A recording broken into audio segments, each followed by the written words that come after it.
खबर आपको देंगे। लाहौर हाई कोर्ट ने एहतजाज करने वाले डॉक्टर्स की बरतरफी का नोटिफिकेशन कलअदम करार दे दिया है।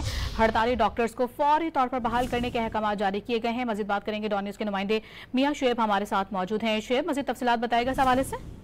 जी बिल्कुल, हाई कोर्ट में लाहौर में अस्पतालों की बंदिश पर एहतजाजी डॉक्टर्स के खिलाफ तहीने अदालत की दरख्वास्त पर समाअत हुई। अदालत ने डॉक्टर्स की बदतरफी के नोटिफिकेशन को कलअदम करार देते हुए 48 डॉक्टरों को फौरी तौर पर बहाल करने का हुक्म दे दिया है और अदालत ने 48 डॉक्टरों के खिलाफ दोबारा कार्रवाई करने की महकमा सेहत के जो इस्तदा है उसको भी मुस्तरद कर दिया है। लाहौर हाई कोर्ट के जस्टिस साजिद महमूद सेठी की जानब से केस की समाअत की गई और डॉक्टर्स की जानब से जो उनके वकील हैं वो पेश हुए। उनकी जानब से ये मौक़िफ़ इख्तियार किया गया कि डॉक्टरों को एहतजाज की वजह से जो है वो मुअत्तल किया गया है और इनका जो बदतरफी का नोटिफिकेशन है वो अदालत में चैलेंज किया गया था। अदालत की जानब से सरकारी वकील को ये हिदायत की गई है कि आइंदा जो है इस नोटिफिकेशन को जो है वो कलअदम करार दिया जाता है और आइंदा डॉक्टरों के खिलाफ जो कार्रवाई है वो महकमे को रोका जाए, किसी किस्म की कार्रवाई अमल में ना लाई जाए। जी बहुत शुक्रिया आपका मियां शुएब, तफसीलात से आगाह करने के लिए।